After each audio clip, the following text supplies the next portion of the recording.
심는 이나 물주는 이는 아무것도 아니로되 오직 자라게 하시는 이는 하나님 뿐이니라.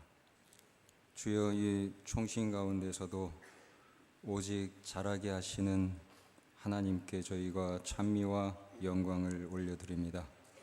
주님, 이 시간도 찾아오사 저희를 자라게 하여 주사 성도를 구비시키는 사역자로 부족함이 없도록 인도하여 주옵소서. 주여, 우리의 예배를 받아 주옵소서. 예수님의 이름으로 기도하옵나이다.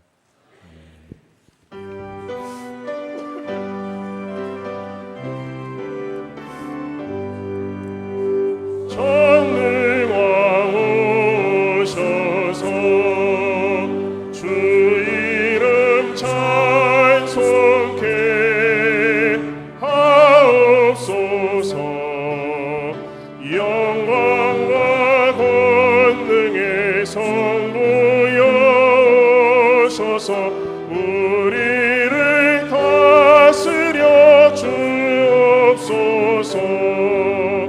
강생한 성자여 오셔서 기도를 들으소서.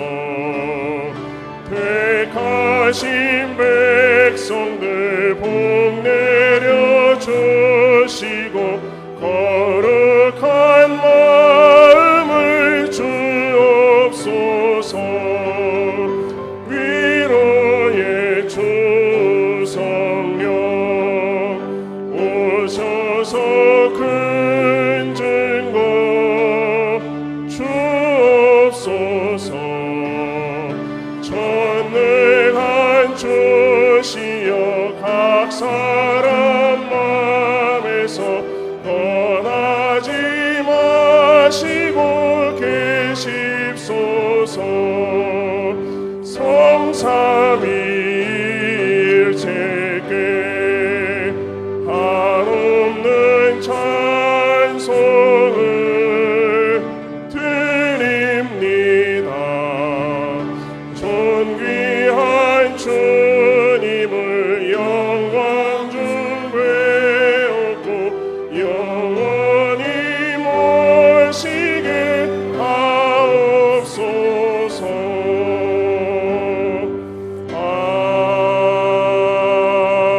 아멘.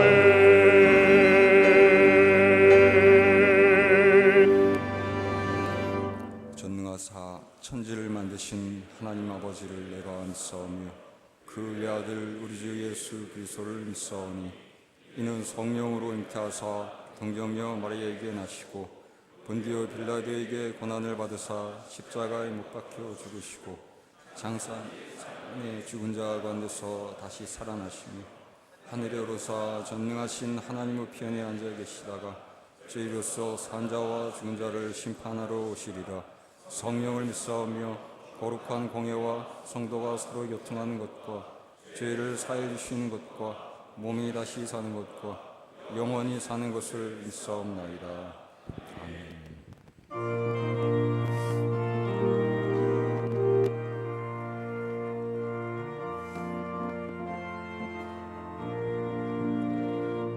구세주를 아는 이들 찬송하고 찬송하세. 마음과 뜻과 힘 다하여 경배드리세. 주를 알지 못한 이들 주가 친히 인도하사 그의 피로 구속하니 찬송 부르세. 약한 사람 도움받아 시험 중에 참게 되니 모든 죄를 이긴 힘은 믿음뿐이라. 진리 되신 우리 주는 영원토록 변함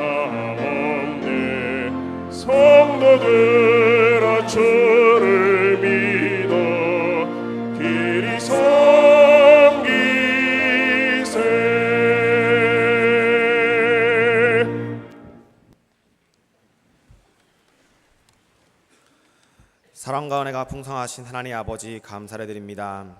나무에 꽃을 피게 하시고 우리가 그 꽃을 보며 기뻐하며 하나님이 이 땅의 모든 것을 창조하셨다는 것을 매일같이 느끼며 살아갈 수 있게 하시니 감사를 드립니다. 또한 오늘도 하루를 허락하시고 하나님께 나와 예배를 드릴 수 있게 하심에 감사를 드립니다. 하나님의 은혜 없이는 아무것도 할 수 없는 존재이나 하나님의 무한하신 사랑으로 우리를 택하시고 우리를 위하여 독생자 예수님을 보내어 주시니 감사를 드립니다.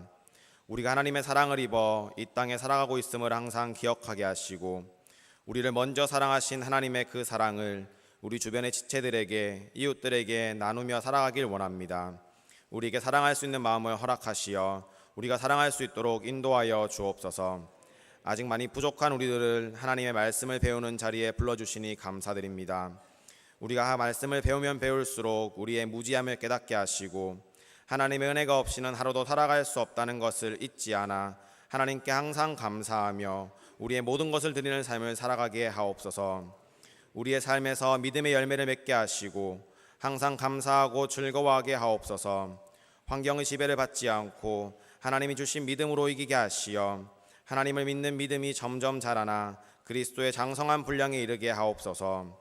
어둠이 가득한 세상 속에서 하나님께 영광을 돌리고 우리가 살아가고 있는 이 땅에서 빛과 소금의 역할을 톡톡히 하여 그리스도의 향기가 나는 우리 한 사람 한 사람이 되게 하여 주옵소서. 그리하여 있어도 그만 없어도 그만인 사역자가 되기보다 하나님께서 꼭 필요로 하시는 그런 사역자로 준비될 수 있도록 인도하여 주옵소서. 오늘 드려지는 예배 가운데 하나님께서 임재하여 주시고 우리의 찬양이 하나님께 영광이 되어지길 원합니다. 우리의 마음을 온전히 올려지는 예배가 되길 원합니다. 말씀을 전하시는 목사님에게 성령의 은혜를 부어주셔서 우리의 뼈와 살을 쪼개는 말씀으로 우리를 일깨워 주시고 우리가 말씀을 듣고 결단하는 삶으로 살아가게 하옵소서. 우리 예배를 받아 주옵소서. 감사합니다. 예수님 이름으로 기도드립니다. 아멘.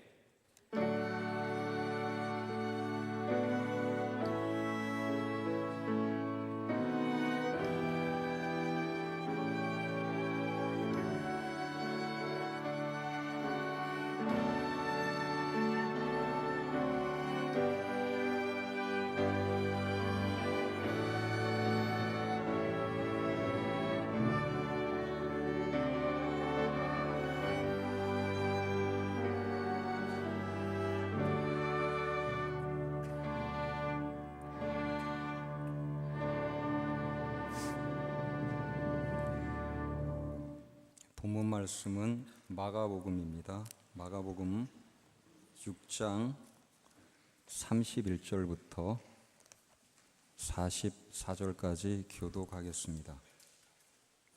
마가복음 6장 31절부터 보겠습니다.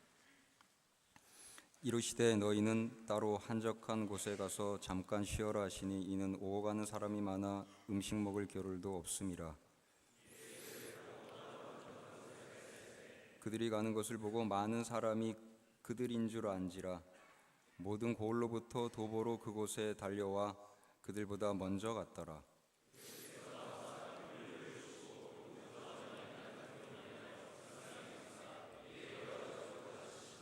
때가 저물어 가매 제자들이 예수께 나와 여짜오되 이곳은 빈들이요 날도 저물어 가니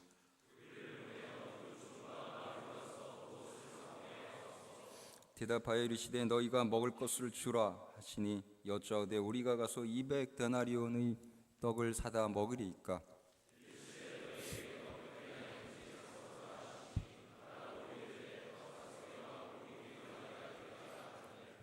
제자들에게 명하사 그 모든 사람으로 때를 지어 푸른 잔디 위에 앉게 하시니 예수께서 떡 5개와 물고기 2마리를 가지사 하늘을 우러러 축사하시고 떡을 떼어 제자들에게 주어 사람들에게 나누어 주게 하시고 또 물고기 2마리도 모든 사람에게 나누시매 남은 떡 조각과 물고기를 12바구니에 차게 거두었으며 아멘.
예수께서 오병이어로 5천여 명을 배불리 먹인 기적적인 식사는 광야에서 발생했습니다.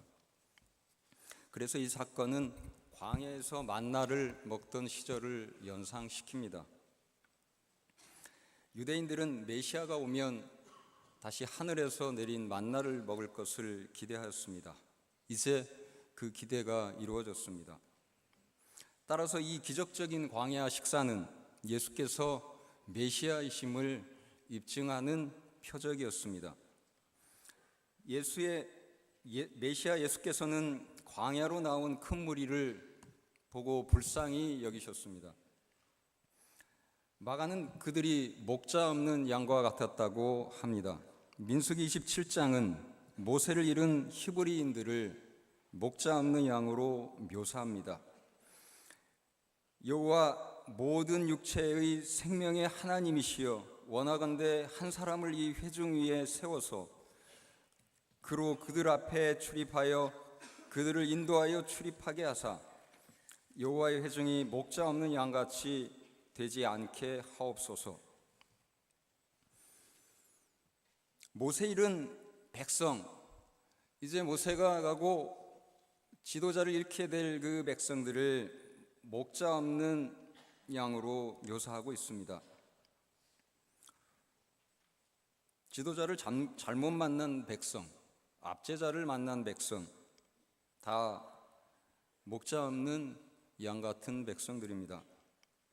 당시 유대인들에게 헤롯 왕이 있었고 또 대제사장 가야바가 있었고 로마 황제가 있었지만 유대인들은 목자 없는 양과 같았습니다.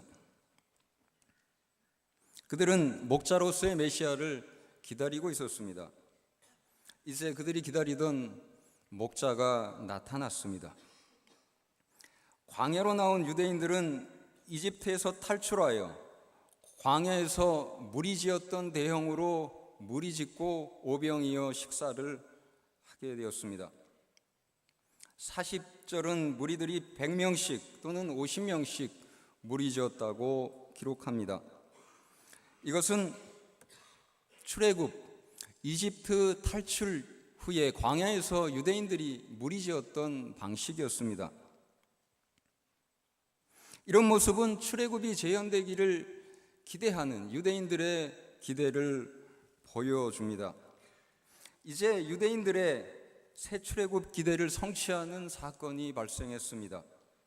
오병이어로 5천여 명이 먹고 12바구니가 남게 되었습니다. 12는 12지파를 상징하는 그런 매우 익숙한 숫자입니다. 또한 바구니는 유대인들이 사용하는 용기입니다. 그래서 마가가 굳이 남은 12바구니를 언급한 것은 이스라엘 회복을 상징하는 의미를 가질 것입니다. 북쪽 이스라엘이 아수르에 망하여 9지파가 사라졌습니다. 유대인들은 그들이 되돌아와 12지파가 회복되기를 기다렸습니다. 이사야 11장 16절은 이러한 기대가 성취될 것이라고 합니다. 그의 남아있는 백성 곧 아수르에서 남은 자들을 위하여 큰 길이 있게 하시되 이스라엘이 애굽 땅에서 나오던 날과 같이 하시리라. 12바구니가 남은 것은 이러한 기대가 예수님을 통하여 성취되고 있음을 알려줍니다. 예수께서는 새로운 출애굽을 가져오시고 새로운 이스라엘을 창조하시는 메시아이심을 오병이어 표적은 증거합니다. 본문 말씀에서 우리는 또한 몇 가지 하나님 나라 원리를 발견하게 됩니다. 첫째, 우리는 창조적 생산의 원리를 발견합니다. 오병이어 표적은 하나님 나라의 창조적 생산 원리를 보여줍니다. 이것은 씨 뿌리는 비유에도 담긴 원리입니다. 씨 뿌리는 비유에서 한 알의 씨앗은 30배, 60배, 100배의 결실을 맺습니다. 오병이어 표적은 떡 5개가 5,000명을 위해서 늘어난 엄청난 생산의 원리를 보여주고 있습니다. 엘리사의 경우 떡 20개로 100명을 먹이게 됩니다. 그렇다면 떡 1개로 5명을 먹인 것이죠.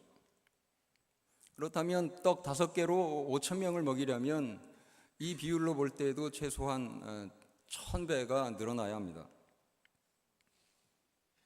한 알이 100알이 되는 그런 생산성보다 엄청난 생산성을 오병이어 표적은 보여주고 있습니다. 하나님은 창조의 하나님이십니다. 또한 창조적 생산의 하나님이십니다. 하나님은 말씀으로 천지를 창조하셨습니다. 아담의 갈비뼈로 하와를 창조하셨습니다. 또한 엘리야에게 빵을 만들어준 사렙다 과부의 밀가루와 기름이 끝없이 늘어나게 하셨습니다. 씨앗 비유에서 우리는 한 알 씨앗으로 100알을 만드시는 하나님의 엄청난 창조성을 또한 봅니다. 하나님 나라는 이와 같습니다. 떡 하나가 1,000개 이상으로 늘어나는 그 창조성의 원리가 이 하나님 나라에는 작동하고 있습니다. 부활의 첫 열매이신 예수님 한 분을 통하여 수많은 사람들이 부활하여 열매 맺게 될 것입니다. 이러한 창조적 생산의 기적에 관하여 성경은 말씀합니다. 사망이 한 사람으로 말미암았으니 죽은 자의 부활도 한 사람으로 말미암는도다. 아담 안에서 모든 사람이 죽은 것 같이 그리스도 안에서 모든 사람이 삶을 얻으리라. 세상의 방식은 이렇게 창조적이지는 않습니다. 세상은 창조적 증가의 방식을 모방하기는 합니다.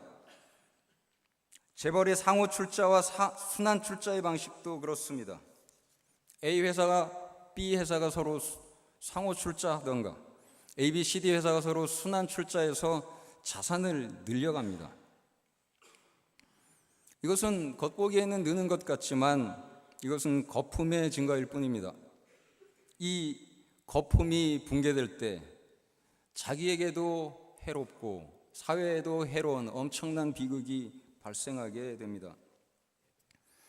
하나님은 진정한 창조적 생산을 하십니다. 하나님은 어떠한 열악한 환경 속에서도 창조적 은혜를 통하여 길을 여십니다. 총체적 난국 속에서도 창조주 하나님께서 해결의 길을 여십니다. 우리는 제한된 비용으로 더 많은 생산을 하는 노력을 합니다. 우리 앞에 놓인 악의 문제도 해결하고자 애씁니다.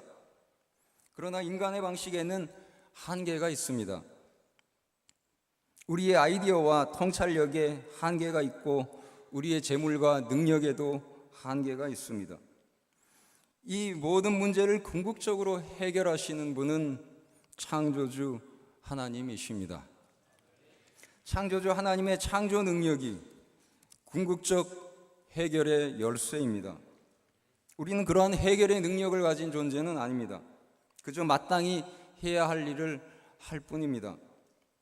우리는 하나님을 사랑하며 그 명령을 따르는 존재일 뿐입니다. 우리가 할 수 있는 일은 명령을 따라 오병이어를 내놓는 일뿐입니다. 5,000명을 먹이고 그들을 배불리 먹이고 남기시는 일은 하나님께서 하실 일입니다. 둘째, 우리는 본문에서 공평한 분배의 원리를 발견합니다. 오병이어 표적은 창조적 생산과 함께 공평한 분배 원리를 보여줍니다. 충분한 공급이 있어도 이를 독점하는 사람들이 있다면 많은 사람들이 굶주리게 됩니다. 그러나 분배가 공평하게 이루어진다면 배불리 먹고 12바구니가 남는 역사가 발생할 것입니다. 만나가 내리는 광야에서 굶주린 자가 없었듯이 오병이어의 광야에 굶주린 사람은 없었습니다. 그들은 모두 배불리 먹을 수 있었습니다. 하나님의 은혜를 독점할 권리는 그 누구에게도 없습니다. 하나님께서 늘려주신 떡과 물고기가 오병이어를 제공한 사람의 것은 아닙니다. 우리가 내어놓은 작은 것으로 하나님이 엄청난 일을 행하셨을 때 우리는 그것을 우리 것이라고 주장하지 말아야 합니다. 나의 오병이어를 통해서 평생 일구어 놓은 교회가 내 것이었으면 좋겠지만 내 것이라 주장해서는 안 됩니다. 오병이어를 바치며 희생한 부분은 물론 있겠지만 교회는 그리스도께서 피로 값주고 사신 그리스도의 몸입니다. 오병이어의 역사가 일어난 광야에서 토지의 주인이 나타나 그 땅에서 불어난 떡과 물고기는 자신의 것이라고 주장하며 독점하는 경우에도 결코 모두 배불리 먹을 수는 없을 것입니다. 공평과 정의와 풍요의 땅이어야 할 오병이어의 광야에서 하나님의 주권을 찬탈하고 이집트와 같은 노예사회, 바벨론과 같은 포로 사회가 건설되고 말 것입니다. 우리가 하나님의 창조물을 독점하고 하나님께서 행하신 일의 결과도 독점한다면 그것은 하나님의 권리를 탈취하고 하나님의 영광을 가로채는 행위가 되고 말 것입니다. 하나님께서 창조하신 하늘과 땅에 대하여 사람은 소유권을 주장할 수 없습니다. 그것은 궁극적으로 하나님의 것입니다. 레위기 25장 23절은 토지의 주인은 하나님이시라고 분명히 말씀하십니다. 교부 크리소스톰은 이 말씀에 따라 그리스도인은 모두 토지의 사용권은 갖지만 소유권은 갖지 않는다고 주장하였습니다. 어떤 사람이 토지나 집의 소유권을 가진다고 하더라도 다른 사람은 그것의 사용권만을 가집니다. 왜냐하면 우리의 경우는 모두 토지나 집의 사용권을 갖지만 아무도 소유권을 갖지는 않기 때문입니다. 우리는 하나님께서 창조하신 것을 독점할 수 없습니다. 만나 오병이어가 그러하듯 자연 만물이 다 그렇습니다. 하나님의 공평한 분배 방식은 일반 은총의 영역에서 분명히 나타나 보입니다. 하나님은 해를 선한 사람에게만 비추는 것이 아닙니다. 악인들에게도 비추어줍니다. 기독교인에게만 비를 내리시는 것이 아닙니다. 이방인들에게도 비를 내려주십니다. 광야에서 히브리인들은 만나를 공평하게 누렸습니다. 만나의 양은 충분하였고 이것을 모두 함께 누렸습니다. 이것은 광야가 그 누구의 사유지도 아니었기 때문에 가능했습니다. 그러나 창조의 은혜를 차별 없이 나누어 주신 하나님의 원리에 인간의 탐욕은 끝없이 저항해 왔습니다. 이것은 마치 오병이어로 늘어난 풍요를 독점하고 이것을 광야에 모인 수천 명의 사람들에게 비싸게 판매하는 것과 같습니다. 만일 광야를 누군가 독점하였다면 만나도 독점되었을 것입니다. 미국의 기독교 경제학자 헨리 조지는 이것을 지적한 바 있습니다. 그러나 사막이 사유토지였다고 가정해 보겠습니다. 한 사람은 1평방마일을, 또 한 사람은 20평방마일을, 또 한 사람은 100평방마일을 소유하고 나머지는 발 디딜 땅 조각 하나 소유하지 않았다고 가정해 보겠습니다. 그러면 만나는 어떻게 되었을까요? 대다수 백성에게 어떤 도움을 주었을까요? 아무 도움도 주지 못했을 것입니다. 하나님이 모든 사람을 위해 충분한 양의 만나를 내리셨지만 만나는 토지 소유자의 사유물이 되고 말았을 것입니다. 토지 소유자는 사람들을 고용해 만나를 끌어모아 쌓아두고 배고픈 동포에게 팔았을 것입니다. 만나를 사고 파는 것은 이스라엘 백성 대다수가 가진 것을 모두 내놓고 드디어 몸에 걸친 옷까지마저 내놓을 때까지 계속될 것입니다. 그 다음에는 만나와 바꿀 수 있는 것이 바닥남은 백성들은 굶주리고 토지 소유자는 만나 더미가 수북히 쌓이자 만나가 과잉 생산되었다고 할 것입니다. 만나의 양이 풍족한데도 굶주린 사람이 존재하며 이는 오늘날 우리 사회에 나타나는 현상과 다를 바 없습니다. 그의 빈곤이라는 범죄라는 책에 나온 내용을 인용했습니다. 우리는 하나님의 정의로운 분배 방식을 배워야 합니다. 분배의 공정성을 담보한 정의가 없는 상황에서 사회는 아무리 많은 생산을 해도 빈곤 문제를 해결할 수 없습니다. 점점 부유해지는 풍요로운 사회 속에서 양극화가 발생하고 인간이 다른 인간의 노예로 전락하게 됩니다. 한국 사회가 지금 풍요 속에 겪고 있는 이 양극화 현상은 하나님의 법을 무시한 결과입니다.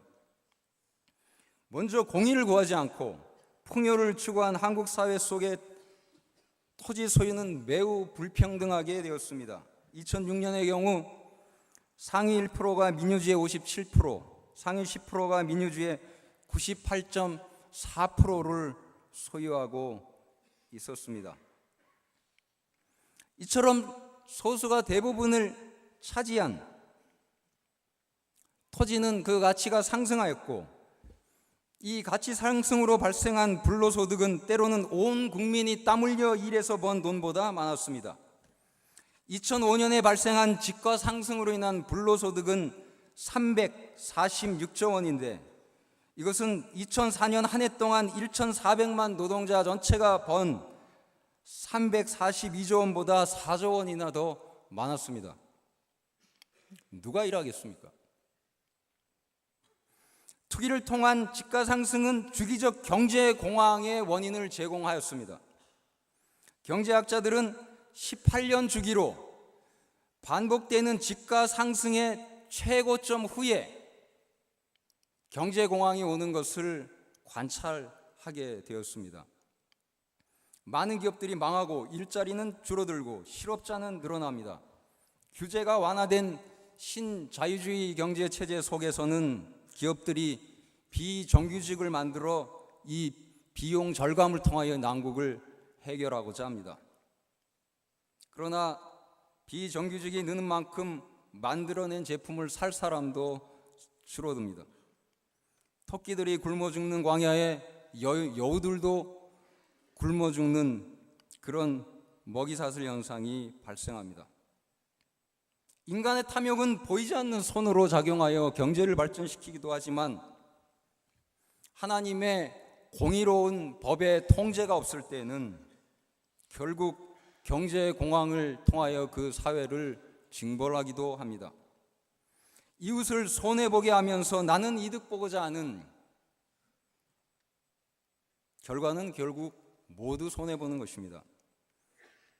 윈윈하지 않고 혼자 이기려고 하는 결과는 모두 망하는 것입니다. 우리가 처한 양극화의 사회 환경은 이웃보다 자신을 사랑하며 일용할 양식으로 만족하지 못하는 인간의 탐욕이 만든 결과입니다. 우리는 오병이어 광야로 돌아가야 합니다. 모든 토지를 국가가 소유하고 전 국민을 노예로 전락시킨 북한은 이 광야와 무관합니다. 광야를 국가가 차지하고 만나도 국가가 차지하는 사회는 노예 사회일 뿐입니다. 98.4%의 토지를 상위 10%가 차지해버린 양극화된 한국 사회도 이 광야와는 무관합니다. 이 사회 역시 많은 사람들이 사실상 노예로 전락한 노예 사회입니다. 애굽 사회요, 바벨론 포로 사회입니다. 광야를 독점하고 만나도 독점하는 자들이 있는 사회입니다. 출애굽 사회는 아니지요. 우리에게는 광야도 만나도 함께 나누었던 오병이어의 사회가 필요합니다. 셋째, 본문에서 우리는 마중물의 원리를 발견합니다. 예수께서는 힘들고 지치고 배고픈 제자들을 통해서 놀라운 사역을 행하셨습니다. 전도 사역 뒤에 잠시 쉴 수도 없었던 지친 제자들을 통해서, 그리고 그들이 먹을 약간의 식량인 오병이어를 포기한 제자들을 통해서 이 기적을 행하셨습니다. 바울 사도는 이러한 원리를 잘 자신의 사역에 적용하였습니다. 그는 사도의 권리를 포기하면서 이방인들에게 복음을 전했습니다. 바울 사도에게는 복음 사역자에게 주어진 사례를 받을 권리가 물론 있었습니다. 고린도전서 9장에서 사도 바울은 이렇게 주장합니다. 우리가 먹고 마실 권리가 없겠느냐? 우리가 다른 사도들과 주의 형제들과 게바와 같이 믿음에 자매된 아내를 데리고 다닐 권리가 없겠느냐? 어찌 나와 바나바만 일하지 아니할 권리가 없겠느냐?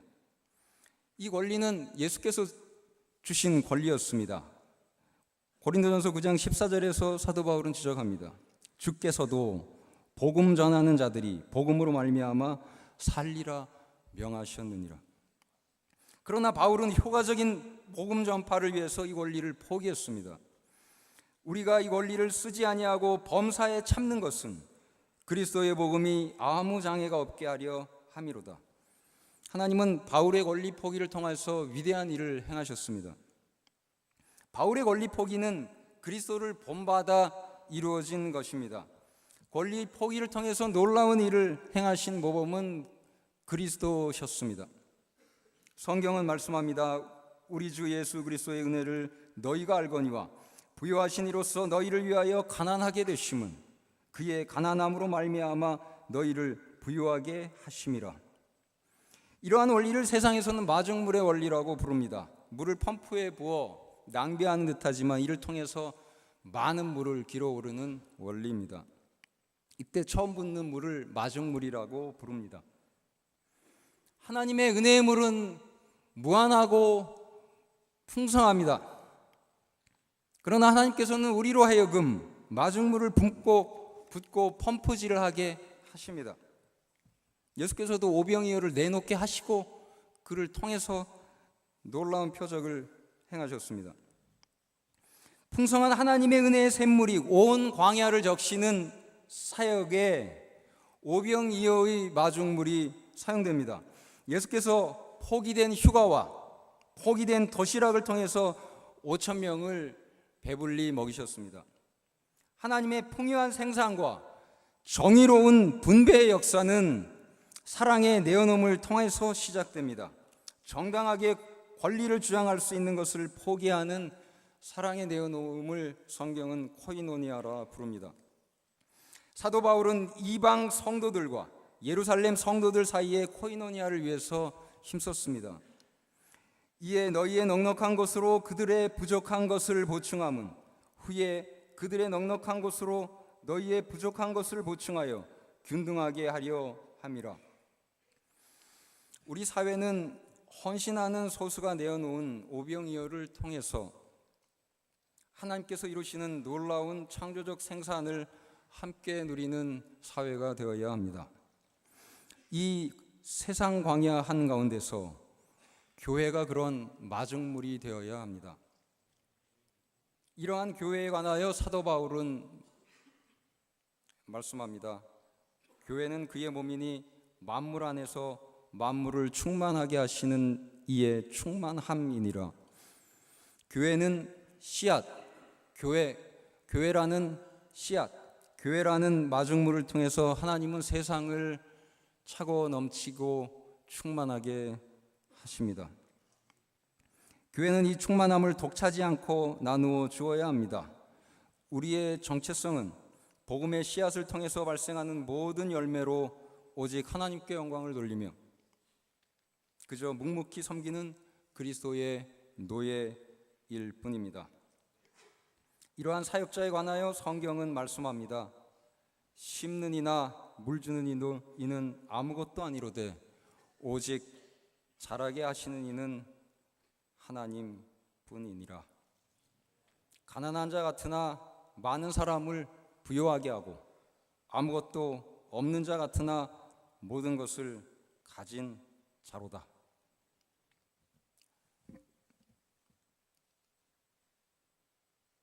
함께 기도하는 시간을 갖겠습니다. 우리 교회가 참 교회가 되어서 세상 가운데서 세상을 충만하게 하시는 그 하나님의 마중물이 되게 하옵소서. 또 하나는 우리가 교회를 우리의 것으로 여기지 않고 오병이어처럼 주께 내어 놓음으로써 이 교회가 미약한 것 같지만 온 세상을 변화시키는 그리고 충만하게 하는 오병이어처럼 사용되게 하옵소서. 우리 한 1, 2분 자유롭게 기도하겠습니다.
아버지 하나님,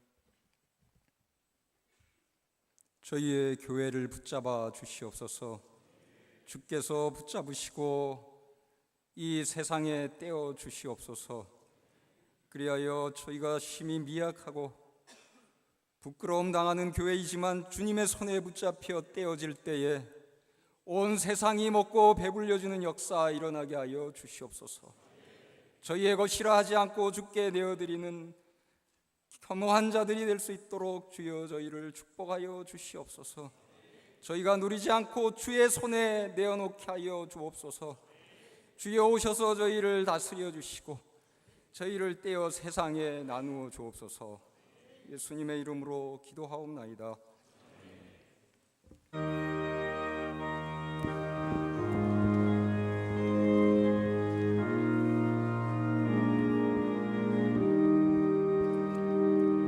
주 예수 해변서 떡을 떼사 무리를 먹이어 주심같이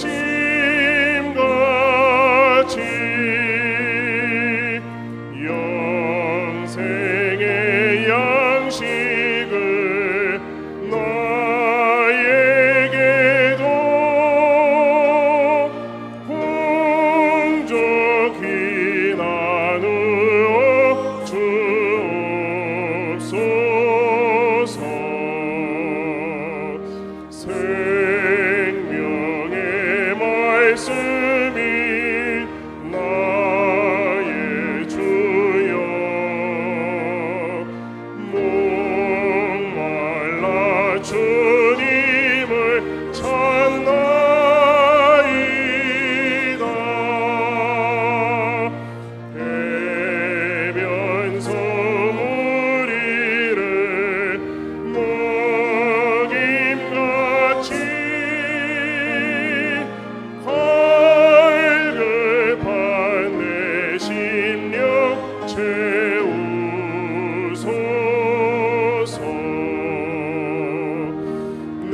우리 주 예수 그리스도의 은혜와 하나님의 사랑과 성령의 코이노니아가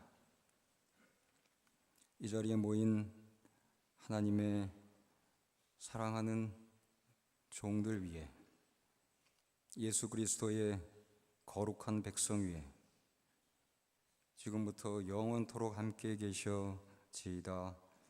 아멘.